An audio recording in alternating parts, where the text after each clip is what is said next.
fire tears through an apartment block, and a firefighter named Hong is hanging off a rope 2 seconds from getting a little girl out alive. The rope snaps. He hits the ground hard, missing the airbag completely, and in that split second, his whole life flashes in front of him. Somehow, he's still moving. He drags himself up, gets the girl to her family, and nobody looks at him. Nobody hears him. That's when he notices 2 people in suits grinning at him through the smoke like they've been waiting all day. "You're a paragon," the woman tells him, "and you're dead." Her name is Chun. The other one, Mac, says their boss is waiting and they need to move now. Hong can't process any of it, especially not when he turns and sees his own crew hauling his body out of the wreckage. He starts screaming that he's not done yet, that he hasn't even seen his mom, and his body just lifts off the ground on its own, floating him straight toward a portal while he's still yelling about his mother. The Guardians actually look touched by it. On the other side, Hong's dropped into a realm packed with souls, all heading toward the same gate. He meets the Guardian in charge, Rim, a guy who's personally walked 47 souls into their next lives over the last 100 years. Rim tells Hong he should be proud to be a paragon. Hong just looks away and says he's not a good person, not even close. The gate dumps them straight into a pit of fire called the Mountain of Murder, and Mac immediately turns on Hong. "Did you kill someone?" Hong swears he hasn't. Rim explains it doesn't have to be direct. Letting someone die counts too. That's apparently enough to land him here. In the arena below, the ground splits open into a lava pit full of people clawing to get out, burning over and over. The prosecution drags up a name, a fellow firefighter Hong didn't save, 5 years in the pit as payment. Rim asks for the full story first. Turns out Hong tried everything. The slab pinning his friend wouldn't budge, and his friend was the one who told him to leave and save the others instead. He saved 8 people that night because of that choice. The judge hears it and lets him go. Hong walks away cleared, but wrecked. That guilt never left him. He wants to know why these 2 are even helping him, since he clearly doesn't think he deserves it.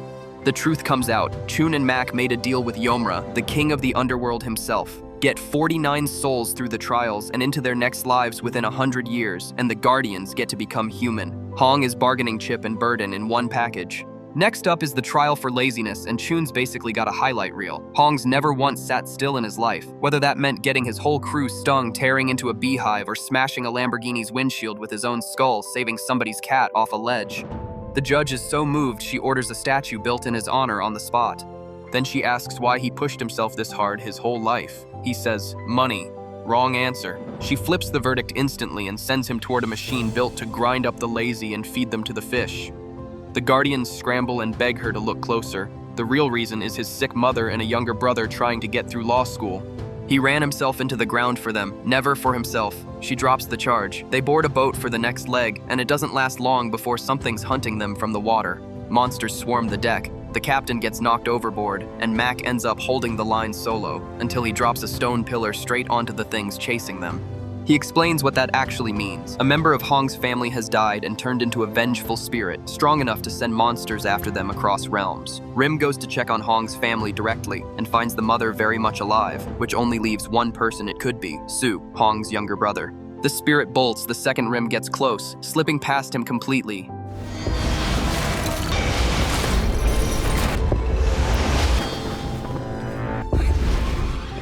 The trail leads to an army base where soldiers are talking about a guy named Su like he deserted, except the captain and one of his men are clearly lying about something. Rim poses as an officer and presses the captain, and the guy panics and tries to blackmail him on the spot.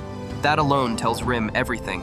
Back in the trials, Hong's now being accused of fraud, forging wills and letters in his dead friend's name and handing them to the man's daughter, pretending to be her father, writing from the grave. The goddess running this trial wants his tongue cut out for it.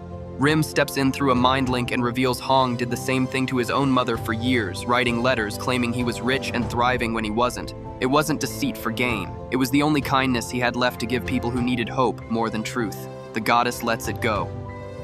Rim tells Hong his family's fine, a lie, but tells the rest of the team what's really going on. He rewinds time to the night Su actually died.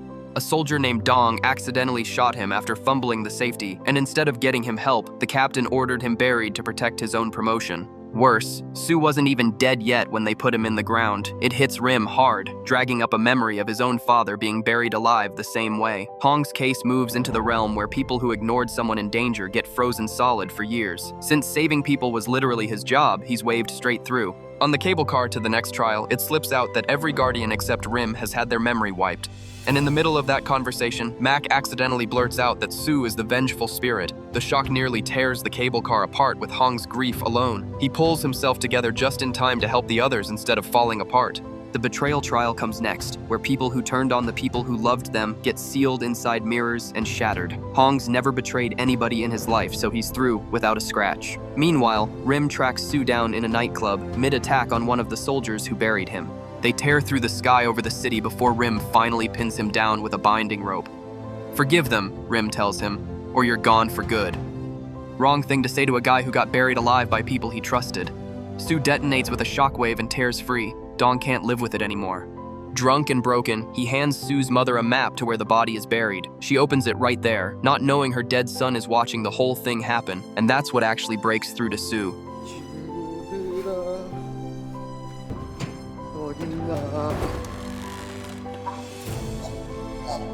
도망치지 않을게. 다시는 저 병신 같은 놈 좀 구해달라고. 제발. Not the threats, the guilt. He forgives Dong on his own and asks Rim for one favor. Let him speak through him one last time before he goes through the trials for good.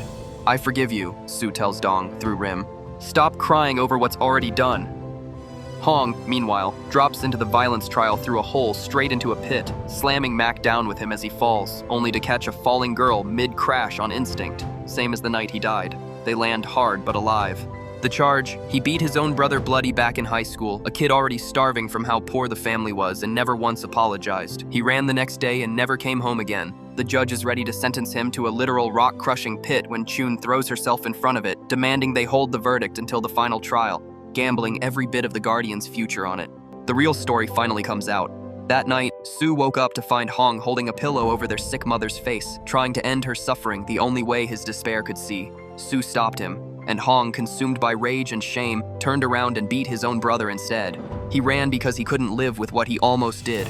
The Guardians realize there's no clean way out of this anymore, especially with the worst trial, disrespect toward parents, still ahead. At the army camp, Sue's mother shows up begging to see her son's remains, and the same captain who buried him shoves her to the ground hard enough to knock her out. Sue watches it happen and snaps right back into a vengeful spirit, throwing Rim aside and erupting into a tornado that rips a hole straight into the afterlife. Mac crashes through from the other side and stuns him long enough for Rim to finally get the rope on him and end it. At the same time, Yeomra himself shows up to judge Hong's final trial, attempted murder of his own mother on top of the beating. And then the gut punch. His mother knew the whole time that her son had tried to kill her and never told a soul. Yeomra calls it the worst crime there is and is ready to lock him away forever, until the ground starts shaking. Rims lets Sue speak to their mother in a dream. Sue tells her everything, 15 years of Hong working himself to the bone out of guilt for that night, and she answers back. She forgave him years ago, and she's sorry she couldn't give her sons a better life. Hong breaks down completely. Even Yeomra's moved enough to drop the charge. The person he wronged forgave him long before any of this started. He's cleared to be reborn. He bows to Chun, thanks the only people who fought for him, and disappears into the light. Back in the real world, Rim makes his move, bringing Sue in as the 49th soul to finally close the deal with Yeomra. The group marches straight into the last hell, disrespect toward parents, a wall of demons between them and the king himself, and charges in without looking back. Moral of the story: write the letters home even if they're lies, save the cat even if it costs you a windshield, and maybe double check the safety before you hand a guy a gun.